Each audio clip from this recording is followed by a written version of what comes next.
Namaste. Subject Engineering Mathematics for first semester BE. Name of the book author Dr. K.S.C. Sir. Module 3 Integral Calculus. Article number 3.1 Multiple Integrals. Article number 3.1 Multiple Integrals. We are already conversant with the indefinite and definite integrals of a function of a single independent variable along with applications. ಇಲ್ಲಿ integrals ಅಲ್ಲಿ there are two types. Integrals ಅಲ್ಲಿ there are two types. One is indefinite integral and another one is definite integral. So indefinite integrals ಅಂತ ಹೇಳಿದ್ರೆ there is no limit. ಮತ್ತೆ ಅದು solve ಮಾಡಿದ ನಂತರ constant ಅಂತ ಬರಿತೇವೆ. ಸೊ ಪ್ಲಸ್ ಸಿ ಅಂತ. But definite integral ಅಲ್ಲಿ limits are present. So lower limit upper limit constant ಅಂತ ಬರೆಯೋದಿಲ್ಲ. ಪ್ಲಸ್ ಸಿ ಲೇನ್ ಬರೋದಿಲ್ಲ ಆಯ್ತಾ.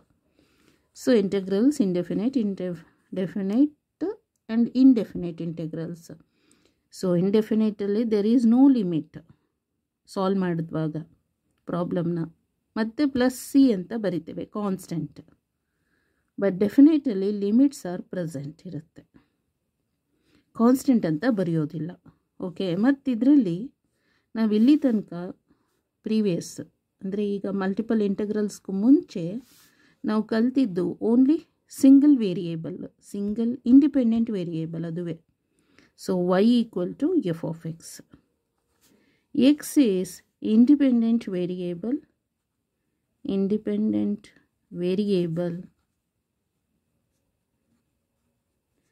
and y is dependent variable. So y equal to function of x. X is independent variable, y is dependent variable. ಇದು single variable ಆಯಿತು. ಮತ್ತು ಅದ್ರ ಬಗ್ಗೆ applications ಕೂಡ ನಾವು ಕಲ್ತಿದ್ದೇವೆ, ಗೊತ್ತಾಯ್ತಲ್ಲ. ಈಗ ನಾವು ಇನ್ ದಿಸ್ ಮಾಡೆಲ್ನಲ್ಲಿ, ಈ ಮಾಡೆಲ್ ಹೆಸರೇನು ಮಲ್ಟಿಪಲ್ ಇಂಟೆಗ್ರಲ್ಸ್. ಈ ಮಾಡೆಲ್ ನೇಮ್ ಬಂದು ಮಲ್ಟಿಪಲ್ ಇಂಟೆಗ್ರಲ್ಸ್ ಅಂತ. ಓಕೆ, ಈ ಮಾಡೆಲ್ನಲ್ಲಿ ನಾವು ಏನನ್ನು ಕಲಿತೇವೆ ಅಂತ ಹೇಳಿದ್ರೆ, the concept is discussed for a function of 2 and 3 independent variables along with the application.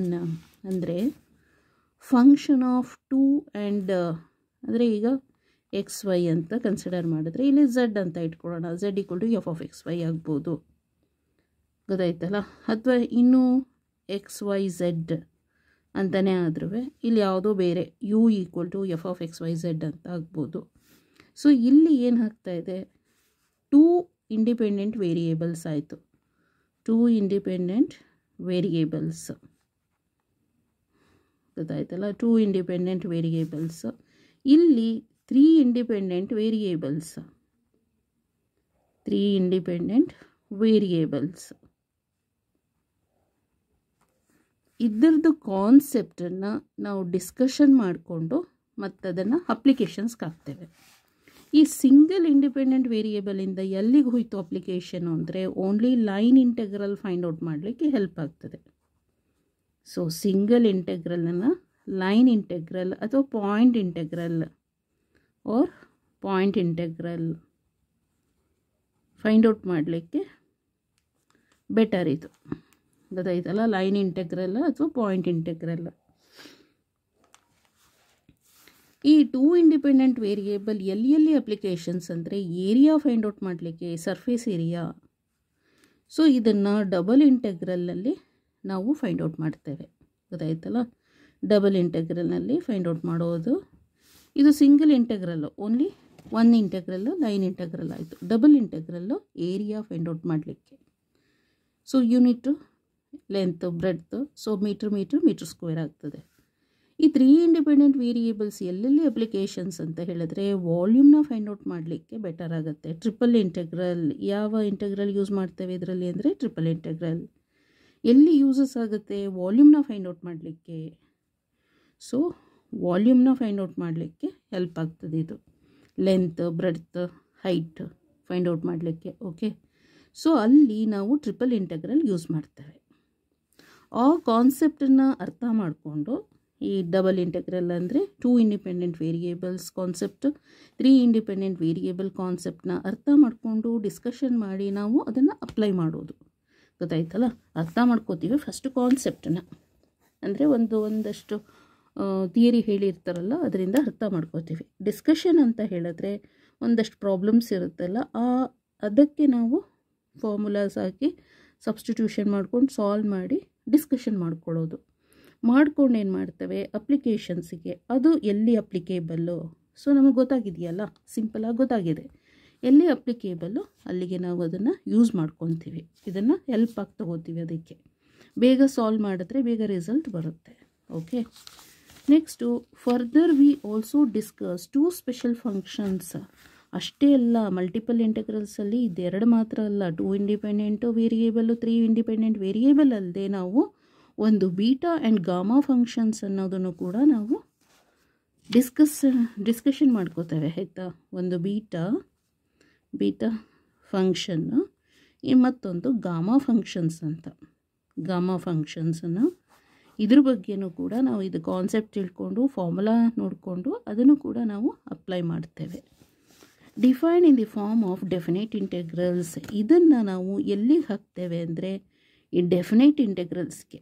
ಗೊತ್ತಾಯ್ತಲ್ಲ? ಡೆಫಿನೈಟ್ ಇಂಟೆಗ್ರಲ್ಸ್ ಅಂದರೆ ಲೋಯರ್ ಆ್ಯಂಡ್ ಅಪ್ಪರ್ ಲಿಮಿಟ್ ಇರೋ ಇಂಟೆಗ್ರಲ್ಸಿಗೆ ನಾವು ಅಪ್ಲೈ ಮಾಡ್ತೇವೆ. Basic integration, definition and properties of definite integrals. ಅಲ್ಲಿಗೆ ನಾವು ಏನು ಮಾಡಬೇಕಂದ್ರೆ ಡೆಫಿನೈಟ್ ಇಂಟೆಗ್ರಲ್ಸ್, ಬೇಸಿಕ್ ಇಂಟೆಗ್ರೇಷನ್ ಅಂದರೆ indefinite integrals, definition and properties of definite integrals.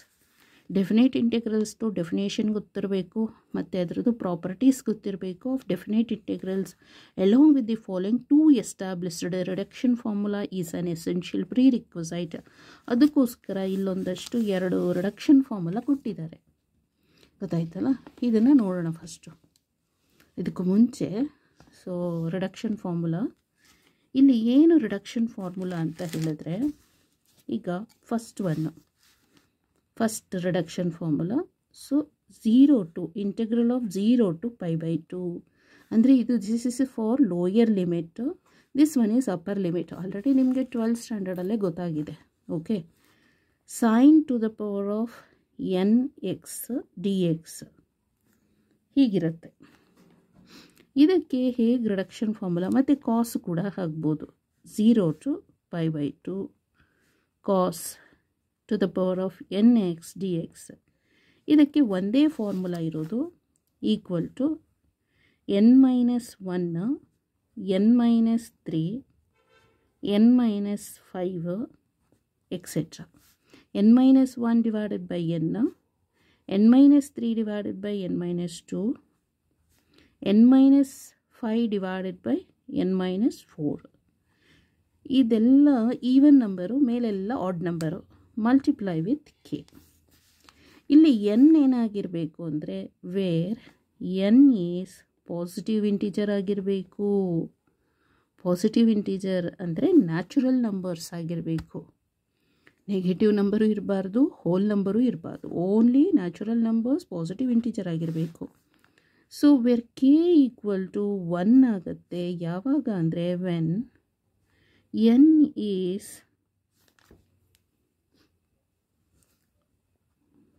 Add ಆಗಿದ್ದರೆ, ಅಂದರೆ ಎನ್ ವ್ಯಾಲ್ಯೂ ಆಡ್ ನಂಬರ್ ಆಗಿದ್ದರೆ ಆವಾಗ ನಲ್ಲಿ ನಾವು 1 ಅಂತ ಕನ್ಸಿಡರ್ ಮಾಡಬೇಕು.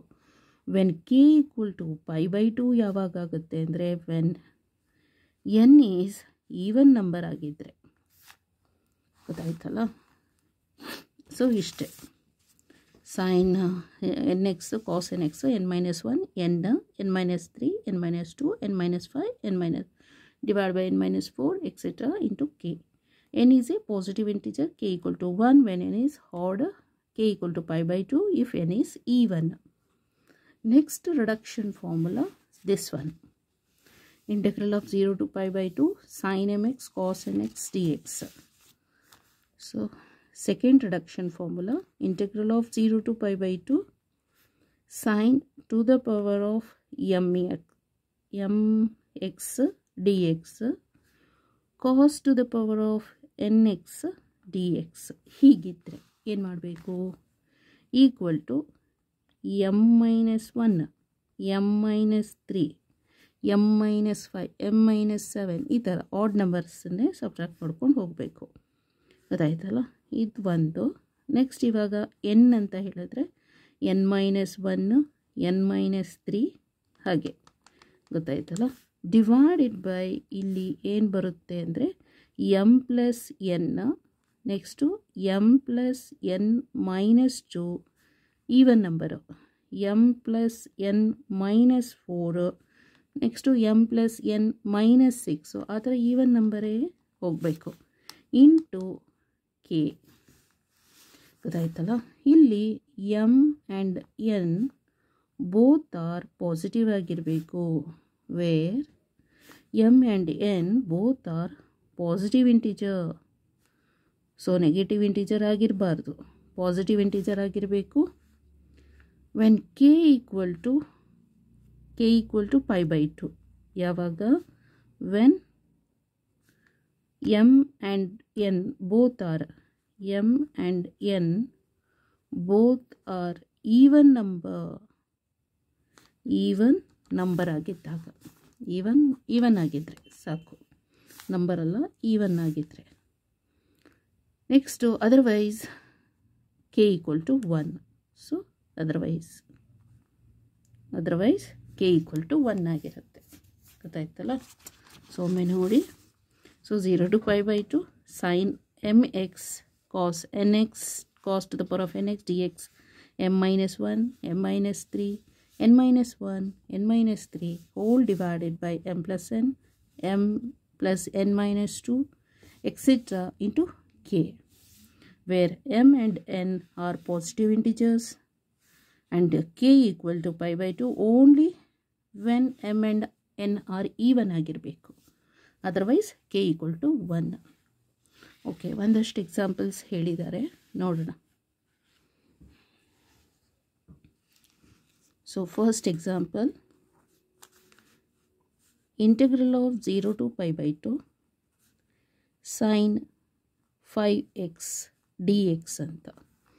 ಸೊ ಅವಾಗ ಏನು ಮಾಡಬೇಕು? ಈ ಫಾರ್ಮುಲಾ ತೊಗೋಬೇಕು. Take this formula. So n ಏನಾಗಿದೆ ಇಲ್ಲಿ? ಆಡ್ ಆಗಿದೆ, ಅಲ್ಲಿಗೆ k ಈಕ್ವಲ್ ಟು 1 ಆಗುತ್ತೆ. Okay, so equal to first 5 minus 1, 5 minus 1 by 5, 5 minus 3 divided by 5 minus 2. Next 5 minus 5 ಅಂದರೆ 0 ಬರುತ್ತೆ, ಸ್ಟಾಪ್ ಮಾಡಬೇಕು. ಇಂಟು ಕೆ ಏನಾಗಬೇಕು? ಕೆ ಇಸ್ ಇಲ್ಲಿ n ಆಡ್ ನಂಬರ್ ಆಗಿದೆ, ಹಾಗಾಗಿ ಕೆ ಇಸ್ 1 ಆಗುತ್ತೆ. So that is equal to 5 minus 1 ಅಂದರೆ 4 divided by 5 into 5 minus 3 is 2 divided by 5 minus 2 is 3 into 1. So 4 2s are 8 divided by 5 3s are 15. 8 by 15 is the answer. ಗೊತ್ತಾಯ್ತಲ್ಲ? ಇದು so equal to integral of 0 to pi by 2 cos to the power of 5x dx ಇದ್ರೂ ಕೂಡ ಇದೆ answer. ಗೊತ್ತಾಯ್ತಲ್ಲ? Next second example, integral of 0 to pi by 2 cos 6x dx ಅಂತ ಇದೆ. So ಈ formula, ಇದೇ ಫಾರ್ಮುಲಾ n ಇವಾಗ even ಆಗಿದೆ, ಹಾಗಾಗಿ k ಪ್ಲೇಸಲ್ಲಿ pi by 2 ಬರಬೇಕು. So equal to 6 minus 1 divided by 6, 6 minus 3 divided by 6 minus 2, 6 minus 5 divided by 6 minus 4. Next 6 minus 7 ಬರುತ್ತೆ, ಅಂದರೆ ನೆಗೆಟಿವ್ ನಂಬರ್ ಬರುತ್ತೆ, ಸ್ಟಾಪ್ ಮಾಡಬೇಕು. Into K value is even ಅಲ್ವಾ? ಈವನ್ ಅಂದರೆ pi by 2 equal to 6 minus 1 is 5 divided by 6 into 6 minus 3 is 3 divided by 6 minus 2 is 4 into 6 minus 5 is 1 divided by 6 minus 4 is 2 into pi by 2. So 3 1s are 3 2s are equal to 5 pi divided by 2 4s are 8, 8 2s are 16, 16 2s are 32. So 5 pi divided by 32, 5 pi divided by 32. Next sine cos ಅಂತ ಬಂದಿದೆ, ಅದಕ್ಕೆ ಈ formula ತಗೋಬೇಕಾಗತ್ತೆ. Okay, third example,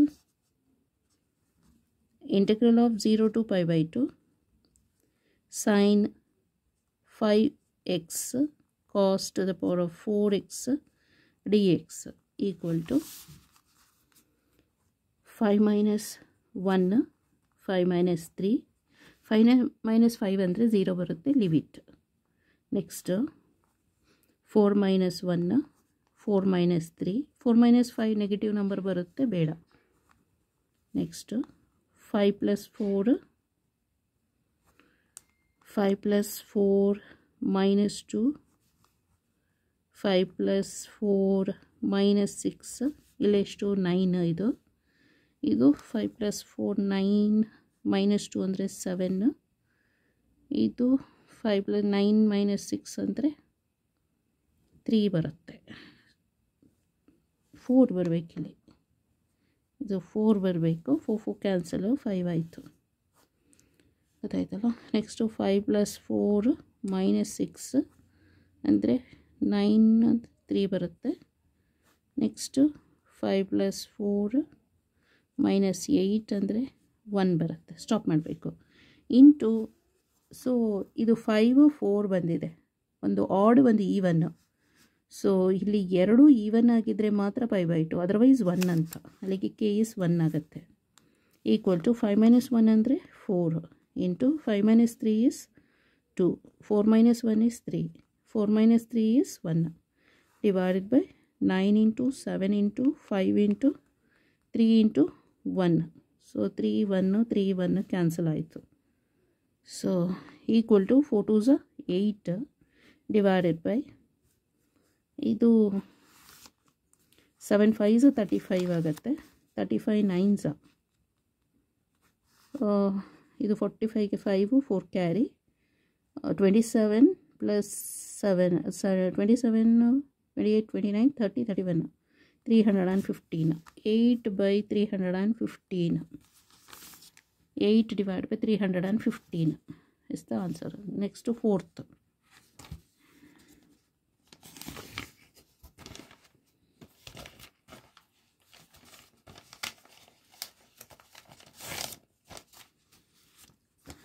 Fourth, ಎರಡು add ಆಗಿದೆ. So 0 to pi by 2 sin 7x sin to the power of 7x cos to the power of 5x dx. So equal to 7 minus 1, 7 minus 3, 7 minus 5, 7 minus 7 ಅಂದರೆ 0 ಬರುತ್ತೆ, leave it. Next 5 minus 1, 5 minus 3, 5 minus 5 ಬೇಡ. Next ಇಲ್ಲಿ 7 plus 5, 7 plus 5 minus 2, ಇಲ್ಲಿ 12 ಇದು 12 minus 2 ಅಂದರೆ 10. Next 7 plus 5 minus 4, so ಇದು 1 8 ಆಯಿತು. Next 7 plus 5 minus 6 minus 1 ಅಂದರೆ 6 ಆಗ್ತದೆ. ನೆಕ್ಸ್ಟು 7 plus 5 minus 8, ಸೊ ಇದು 4 ಆಯಿತು. ನೆಕ್ಸ್ಟ್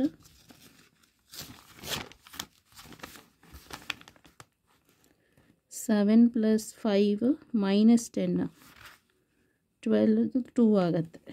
ಇಷ್ಟೇ. ಕೆ ಏನು 1 ಅಂತ, ಬಿಕಾಸ್ ಇದು ಬೋತ್ ಆರ್ ಆಡ್ ನಂಬರು, ಅದಕ್ಕೆ 1. ಈವನ್ ನಂಬರ್ ಇದ್ದರೆ ಮಾತ್ರ, ಈವನ್ ಇಲ್ಲಿ ಈವನ್ ಇದ್ದರೆ ಮಾತ್ರ pi by 2. Okay, so odd ಆಗಿದೆ, ಅದಕ್ಕೆ 1. ಈಕ್ವಲ್ ಟು ಇಲ್ಲೇ ಬರೆಯೋಣ, equal to 7 minus 1 is 6 into 4 into 2 into 4 into 2 divided by 12 into 10 into 8 into 6 into 4 into 2. 6 4 2 6 4 2 get cancelled. 4 2s are 2 2s are. So 1 divided by 120. So 1 divided by 120 is the answer. Next, last example, fifth example. So both are even ide. So 0 to pi by 2 sine 8x cos 6x, cos to the power of 6x dx equal to 8 minus 1, 8 minus 3, 8 minus 5, 8 minus 7, 8 minus 9 ಅಂದರೆ negative ಬರುತ್ತೆ, limit 6 minus 1, 6 minus 3, 6 minus 5, 6 minus 7 ಅಂದರೆ negative ಬರುತ್ತೆ, limit divided by 8 plus 6, 8 plus 6 minus 2, 8 plus 6 minus 4, 8 plus 6 minus 6, 8 plus 6 minus 8, 2, 4, 6, 8 ಹಾಗೆ ಗೊತ್ತಾಯ್ತಲ್ಲ. So both are even ಆಗಿರೋದ್ರಿಂದ K is pi by 2 ಬರುತ್ತೆ. ಇದು 14, ಇದು 12, ಇದು 10, 8, ಇದು ಎಷ್ಟು 6, 8 plus 6 minus 10 4 ಆಯಿತು, 8 plus 6 minus 12, 8 plus 14 2 ಬರುತ್ತೆ, ಇಷ್ಟೇ ಇಲ್ಲಿ into pi by 2. So equal to 8 minus 1 is 7 into 8 minus 3 is 5 into 8 minus 5 is 3 into 8 minus 7 is 1. Okay, into 6 minus 1 is 5, 6 minus 3 is 3, 6 minus 5 is 1. Okay, 14, 12, 10, 8, 6, 4, 2 into pi by 2. So 3 2s, 5 2s, 3 4s, still 7 2s equal to 5 pi divided by 2 4s 8, 8 2s 16, 16 2s, 16 2s ಎಷ್ಟು 32. ಮತ್ತು ಇಲ್ಲೂ ಇದೆ, ಇದು 8, ಈ 8 8 8 64, ಮತ್ತು ಇದೆರಡನ್ನು multiply ಮಾಡಬೇಕು. So 32 2s 64, 64 into 64, 4 4s 16ಗೆ 6 1 carry, 24 plus 1 is 25, 24ಗೆ 4 2 carry 36, 36 2 is 38, 6 9 0 4096, 5 pi divided by 4096, 5 pi divided by 4096 ಗೊತ್ತಾಯ್ತಲ್ಲ. Okay, thank you so much.